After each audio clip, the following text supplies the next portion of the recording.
नमस्कार विद्यार्थी मित्रांनो, स्वागत आहे तुमच्या आपल्या आवडत्या युट्यूब चॅनल मध्ये सक्सेस स्टडी पॉइंट मध्ये। बघा, तिसरीला तुमचा मुलगा जर असेल, आता तिसरीचे मुलं जास्त तर मोबाईल हँडलिंग करत नाही, पण तिसरीला जर कोणी तिसरीचे पालक कोणी जर पाहत असेल, जर तुमचा मुलगा किंवा मुलगी तिसरीला असेल तर त्याच्यासाठी तिसरीच्या वर्गात त्याला कोणत्या कोणत्या स्कॉलरशिप एक्झाम्स देता येणार आहेत। फक्त चौथीला स्कॉलरशिप आणि 5वी नवोदय पुरते मर्यादित नाही, अशाच गव्हर्नमेंट किंवा प्रायव्हेट भरपूर साऱ्या एक्झाम्स आहेत की ज्या मुलांना काय करतात, या स्पर्धात्मक युगात येण्यासाठी पुढे पाऊल टाकण्यासाठी मदत करत असतात।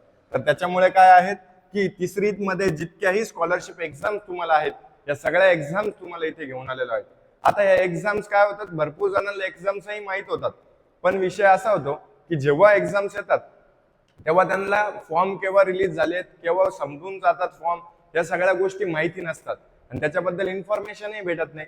मग अशीच सगळी इन्फॉर्मेशन वगैरे जर तुम्हाला पाहिजे असेल आणि लवकरात लवकर पाहिजे असेल तर व्हिडिओला काय करायचंय, शेअर करायचंय सर्वांना, बेल आयकॉनलाही प्रेस करून घ्यायचंय। म्हणजे काय की जेव्हा आम्ही पहिल्यांदा व्हिडिओ टाकू तेव्हा तुमच्या नोटिफिकेशन मध्ये तो व्हिडिओ पडून जाईल आणि तुम्हाला समजेल की कोणत्या जागा केव्हा निघाल्यात। तर तुम्हाला 7 ते 8 एक्झाम सांगणार आहेत, त्याच्याबद्दल लक्षात घ्यायचे। पहिली एक्झाम आहे ऑलिम्पियड, जी काही सेमीचे विद्यार्थी असो किंवा इंग्लिश मिडियमचे विद्यार्थी असो, ऑलिम्पियड असते। इंग्लिश ऑलिम्पियड आहेत, मॅथ ऑलिम्पियड आहेत, सायन्स ऑलिम्पियड आहेत। या तिन्ही प्रकारच्या ऑलिम्पियड तुम्हाला काय करतात, तिसरीला देता येतात। तिसरीचे विद्यार्थी ह्या ऑलिम्पियडचे फॉर्म भरू शकतात आणि ह्या एक्झाम्स काय असतात की तुम्हाला त्याच्यामधून चांगले चांगले मेडल्स, प्राइजेस, सर्टिफिकेट्स वगैरे तुम्हाला याच्यातून प्राप्त होत असतात, बरोबर। त्याच्यानंतर लक्षवेध ही एक परीक्षा आहे। लक्षवेध ही तुम्हाला तिसरीला देता येते। त्याचे फॉर्म वगैरे कुठे निघतात, कसे निघतात, कसा भरायचा, या सगळ्या गोष्टीची माहिती इथे भेटणार आहे। त्याच्यासाठी तुम्ही व्हिडिओला लाईक करायचं आहे आणि बेल आयकॉनलाही प्रेस करायचं आहे, बरोबर। Talent search examination, talent search examination ही एक तुमची परीक्षा आहे।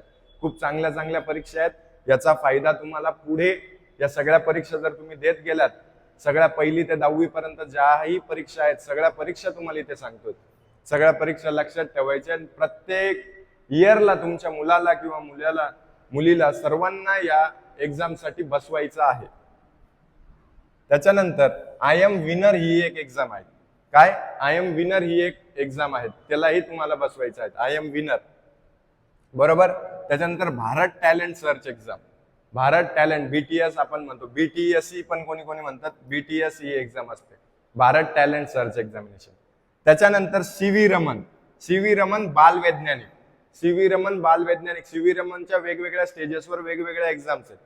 सीव्ही रमन बाल वैज्ञानिक, मग नंतर 5वी ते 7वी वेगळे आहेत, मग 8वी ते 12वी वेगळे आहेत। सीव्ही रमन बाल वैज्ञानिक ही तुम्हाला एक परीक्षा आहे। त्याच्यानंतर अजून जर तुम्ही बघितलं अभिरूप प्रकारची एकही परीक्षा आहे।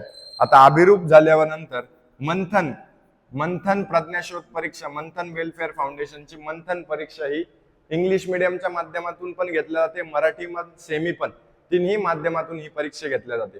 याचे तिसरीचे लेक्चर्स आपल्या चॅनलवर चालू आहेत। या सगळ्या एक्झामचे लेक्चर आपल्या चॅनलवर भेटून जातील।